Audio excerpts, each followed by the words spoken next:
Photokina is an international show where all manufacturers want to be and all photographers want to come to. This biannual event, which is set to become annual next year, hosts some of the latest and greatest kit.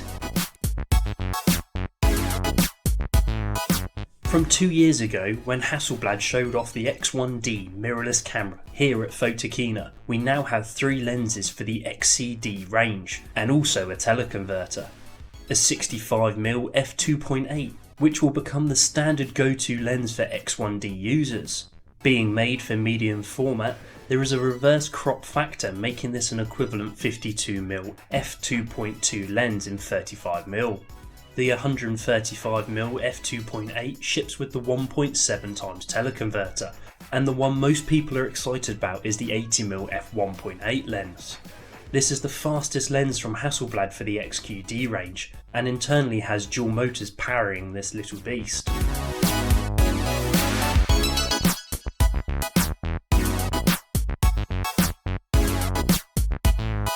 On the DJI stand we saw the massively popular Mavic 2 series of drones, with the main focus being on the 1-inch Hasselblad Camera Pro version. Capable of shooting 10-bit HDR 4K movies and capturing stunning stills, the Mavic series have gained an insane member to its fleet. There was also a strong presence of DJI's Pro user range, and something that caught many people's attention was Force Pro. When wirelessly linking to a Ronin S, Ronin 2 or Inspire 2, a camera operator can accurately move the head at a max range of 3 km, with as low as 10 milliseconds latency.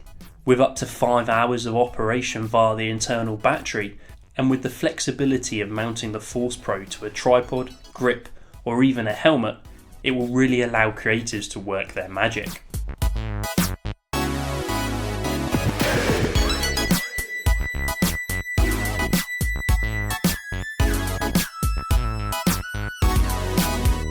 So we're here on the Manfrotto stand. I'm here with Valentina.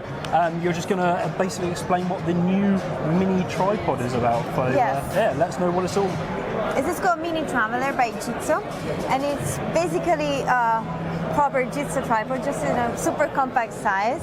It has all the same material, innovation and quality of a standard Gitzo tripod, but this in 22 centimeter. Okay. So basically we're talking about carbon fiber legs. This is exactly the same tubes that we are using on our Traveler, for example. We have CNC machine aluminum, magnesium, and all the material that we're using also in the big size tripod. This tripod can carry 3 kilos, this head can carry 3 kilos, but if you detach the head, the legs can carry 25. Wow. If you want to change the head and maybe using like the Traveler head, which can carry 8 kilos, you can mount it on this tripod. It has a couple of special features that I'll show you here. One is the angle selector. You have 2 angles, so this is the first, and then you just pull it and release it, and you find the second angle. So pull and release. Yes, exactly, like this. Nice and gently, yeah? And this is our path-pending system for selecting the angles. And the second one is the locking system of the head. Here you can see there are no knobs, no levers, so you get very, very slim and compact. And the locking system of the head, this gear here. So you basically release it, you find the position, you also have the portrait mode, and then you fix it with the gear. And it's really solid and stable, locked in there. It's really impressive. Okay, thank you. Thank you. So B3s have obviously been out for quite a while now, and we've seen lots of generation changes in them. We've got a brand new one now from Manfrotto. What's new about this B3? Yeah, this is called B3 2-in-1. It's basically a travel tripod that can be converted in a monopod. So I'll show you how it works. Okay.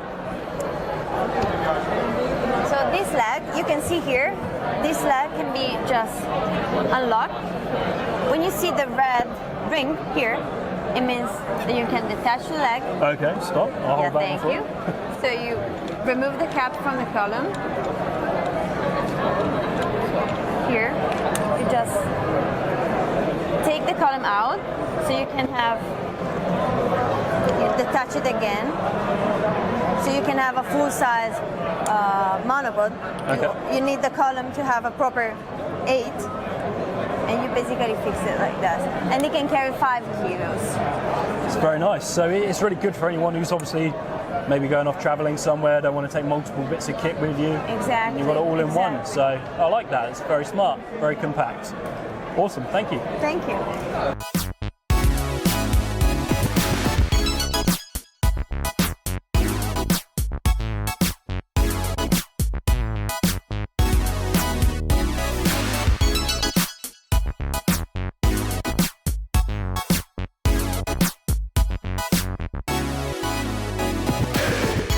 So here we have Lumix S1. Full frame, Full frame. mirrorless. Yes. And Finally. Yes, we've finally done it. So a 35mm full frame mirrorless camera from Panasonic. Cool.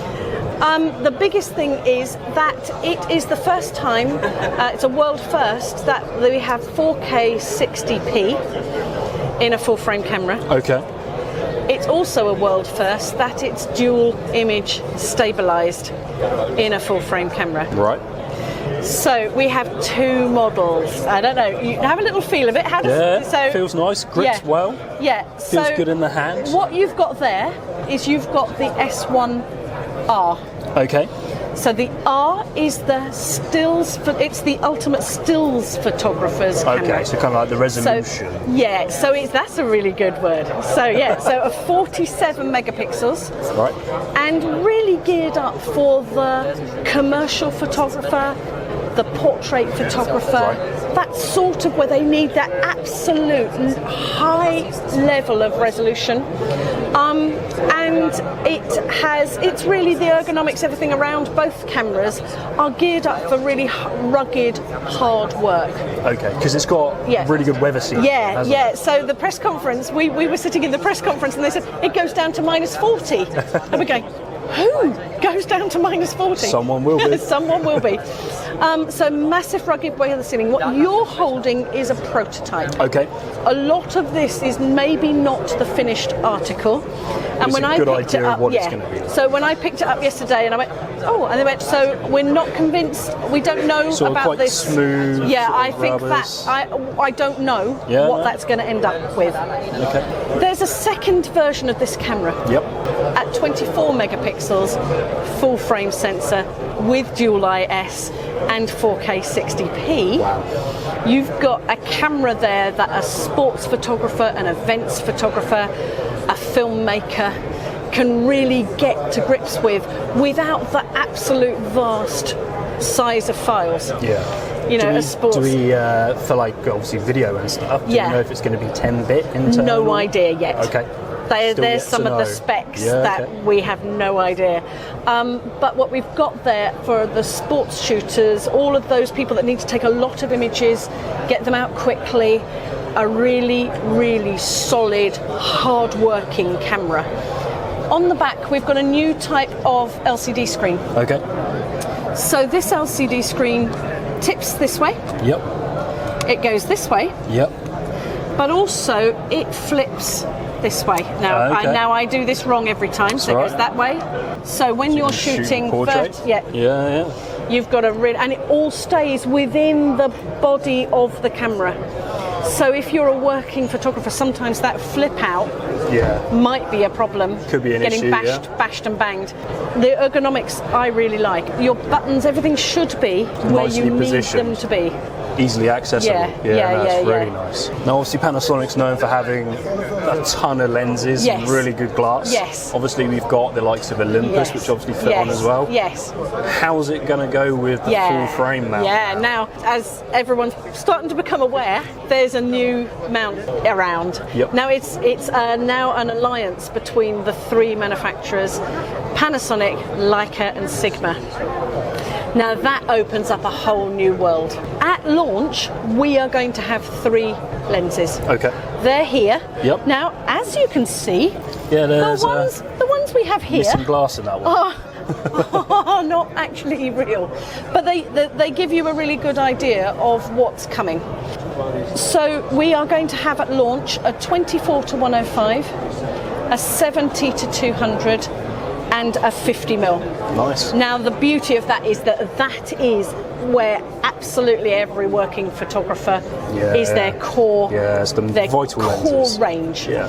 So it gives the working photographer straight out of the gate something to shoot with. And we have also announced that we will then, up to 2020, be creating, I think it's 7 more, which will give us Lumix lenses in the L mount. So Leica already have a number of absolutely beautiful prime lenses in the L mount, and they've announced another couple.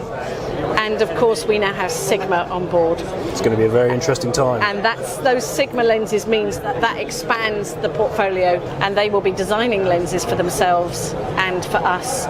So in here we have both XQD and SD. So perfect for anyone who's professional wanting to back up. Yes.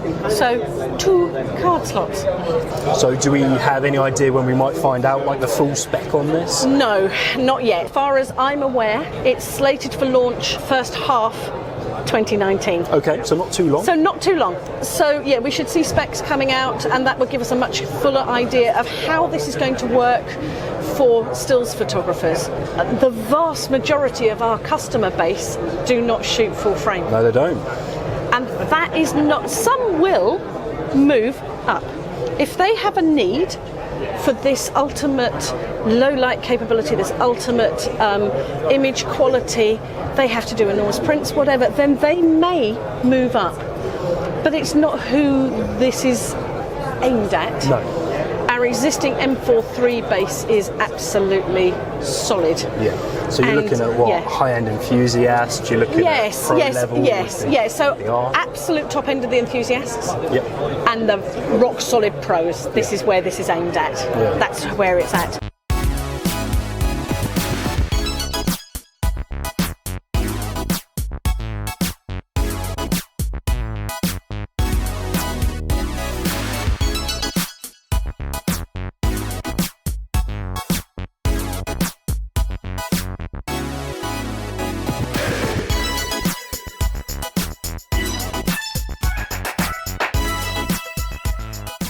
Canon's new 30.3 megapixel EOS R drew the crowds over to test it out in this action environment. With the new DJI processor, dual pixel AF which focuses down to -6 EV and up to 5,644 AF positions, I can't help but think that fans were left excited with their results.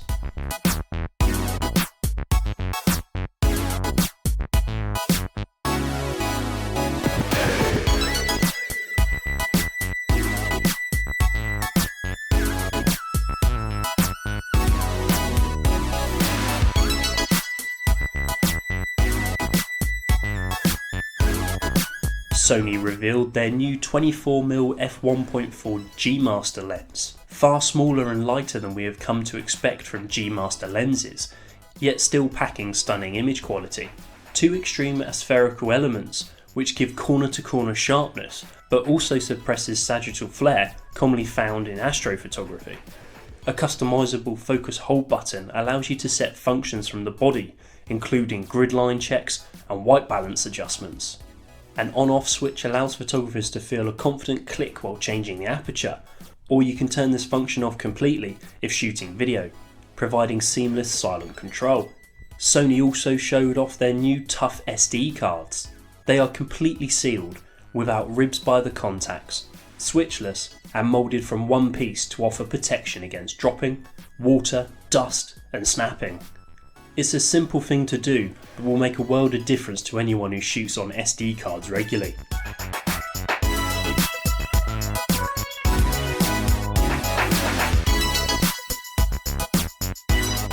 Sigma announced a few lenses, including the newly updated 70-200 f2.8, with its hypersonic motor, 10 low dispersion elements, and close focus down to 1.2 meters. Along with this, we got to see the brand new 60-600mm f4.5 to 6.3 sports lens. Weighing in at 2.7 kilograms and looking at it, you can see it's not the smallest lens around. But when you realise it is a similar size to the 150-600mm, and with all that extra range, the new telephoto becomes rather appealing.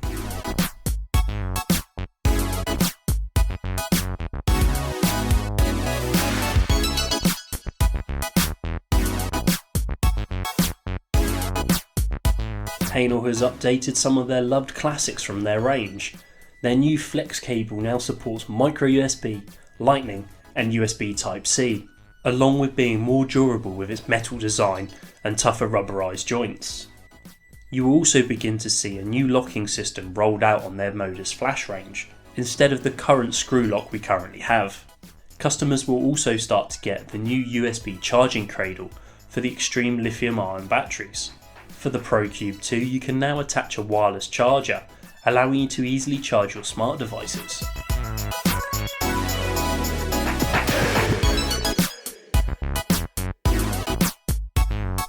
Fujifilm wowed us with their press conference on the first day, showing off 2 new Instax colours and their newly designed Taylor Swift edition, along with the brand new SQ20, a digital Instax camera allowing you to become more creative with your instant prints.